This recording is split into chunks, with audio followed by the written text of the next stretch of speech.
15 000 € de frais de réparation, mais pas les 200 000 € de dommages et intérêts demandés. Nous ne sommes pas en présence d'une œuvre d'art véritable et qu'on est en présence d'un simple objet qui n'a pas d'importance en lui-même, mais qui est simplement là pour illustrer un propos, un discours sur l'art.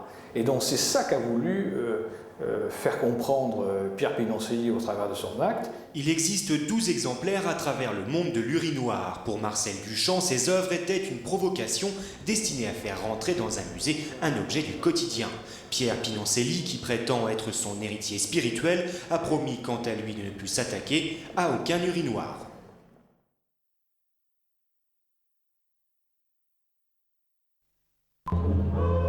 Lors de son ouverture, les aborigènes avaient béni le musée du Quai Branly. Un an plus tard, 1,7 million de visiteurs auront parcouru les allées du bâtiment conçu par Jean Nouvel. Un engouement, une curiosité qui reflète un phénomène de société.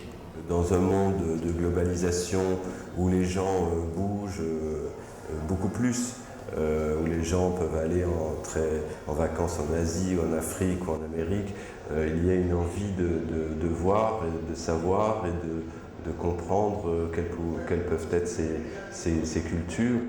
Et qu'il soit profane ou sacré, chaque objet interpelle différemment le visiteur.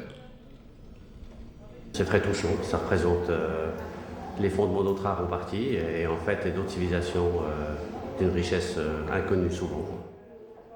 C'est beau juste pour la beauté des formes et des... Moi, je ne cherche pas tellement à savoir d'où ils viennent, ce qu'ils représentent, ça m'intéresse qu'accessoirement. 3500 objets sont répartis dans les allées du musée, mais dans les réserves, il y en a plus de 300 000. Les expositions temporaires renouvelées tous les 3 mois permettent de découvrir ce fonds exceptionnel. Le but n'est pas d'avoir toujours plus de fréquentation, c'est pas vraiment le sujet, il faut avoir une fréquentation de qualité.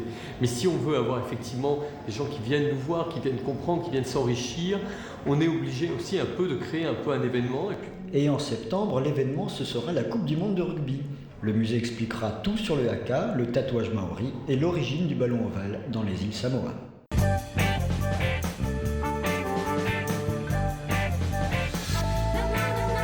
Attendez-moi!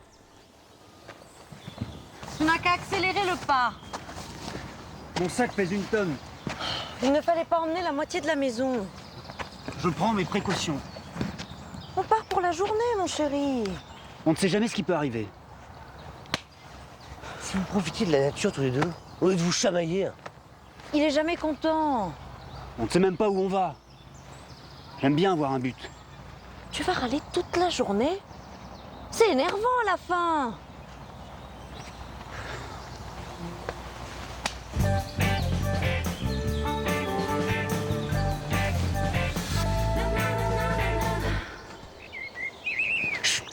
Taisez-vous. Quoi encore? Vous entendez ce chant d'oiseau? Ah oui, c'est joli. Qu'est-ce que c'est? C'est un Turdus merula. C'est très rare en cette saison. Un quoi? Un merle. On en a qui viennent se poser sur notre balcon à Paris. Pas la peine de faire tant de kilomètres pour ça. Bon, je ne vais pas rester ici jusqu'à ce soir. Je m'en vais. Bah, à condition que tu saches retrouver la voiture. D'ailleurs, quelqu'un a fait attention à bien repérer les chemins qu'on a suivis? Mais je pensais que vous aviez fait attention. Génial, on est perdu.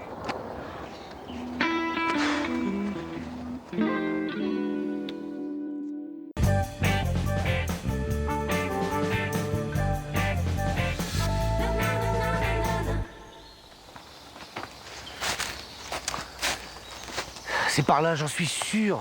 Je me rappelle être passé par là. Pas moi. Le chemin ne me dit rien.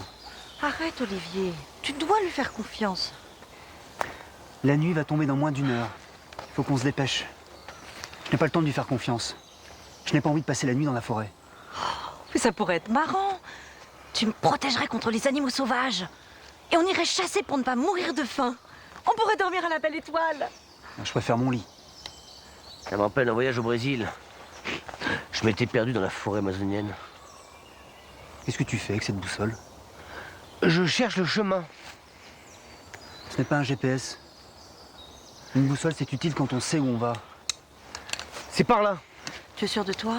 Aucune hésitation. Suivez-moi. Tu devrais faire attention, il n'y a pas de chemin par là. Tu es sûr que tu veux couper à travers bois?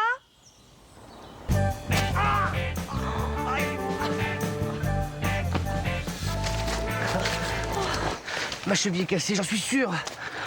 Comment tu as fait ça? C'est à cause de cette racine. Mon pied s'est bloqué dedans. Montre-moi cette cheville.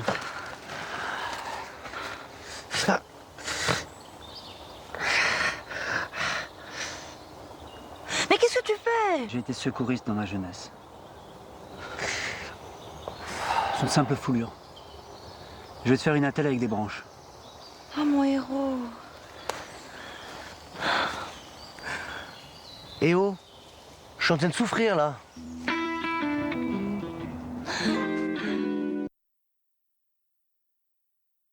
J'ai vraiment passé un séjour extraordinaire. Nous aussi. Ça m'a fait un bien fou. Je me sens à nouveau prêt à partir à l'aventure. Qu'est-ce que tu vas faire maintenant? Je vais partir en Indonésie. Je sais que là-bas je peux être utile.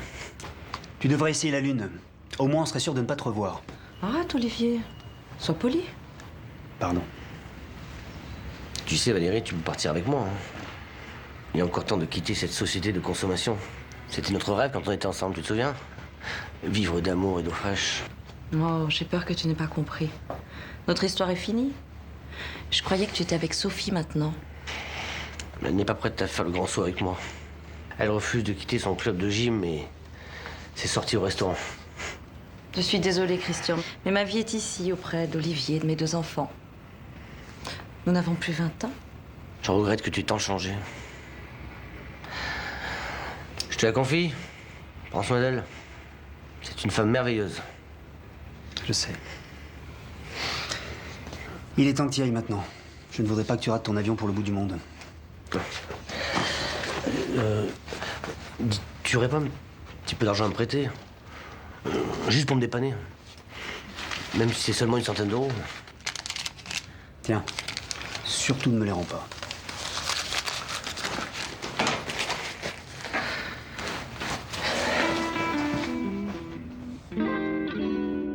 Au revoir. Enfin seul. Pas pour longtemps. Car il faut aller chercher les enfants. C'est pas bien grave.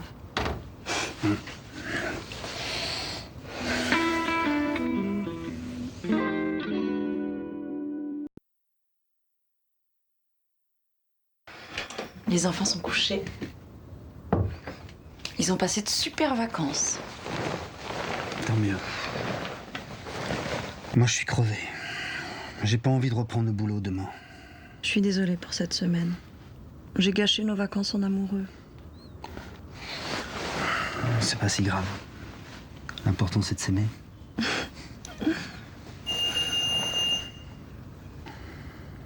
Qui peut bien sonner à 10 h du soir? Je suis sûr que c'est Christian qui a oublié quelque chose. Non, c'est impossible. Il est parti hier pour l'Indonésie. Il a dû rater son avion.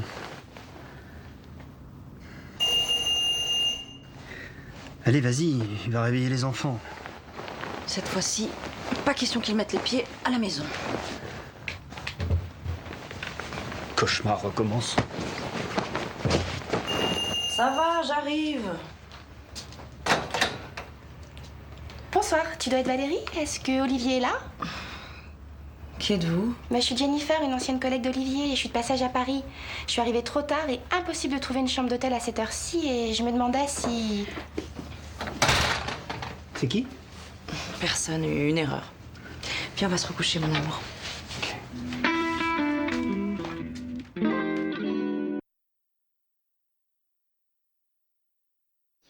Voici les locaux de l'école primaire de Limel-Brévannes. Ces bâtiments en préfabriqué sont l'illustration même d'une construction mal isolée et vorace en énergie.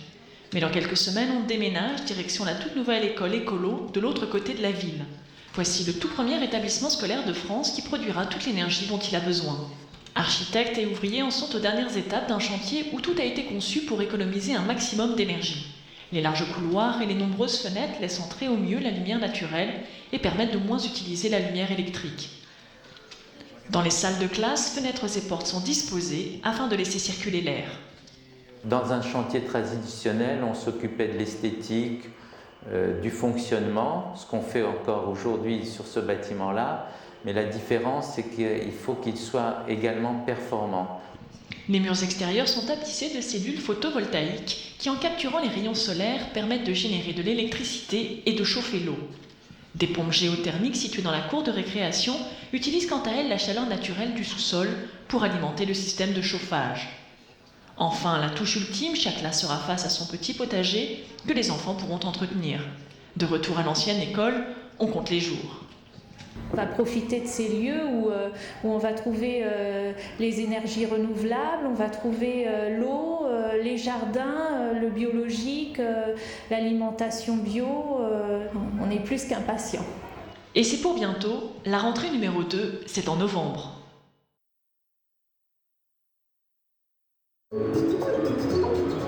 Huile de coton du Mali, bananes camerounaises, cacao et café ivoirien ou melon du Sénégal, 4 pays africains ont fait le déplacement en France pour le rendez-vous annuel du Salon de l'agriculture.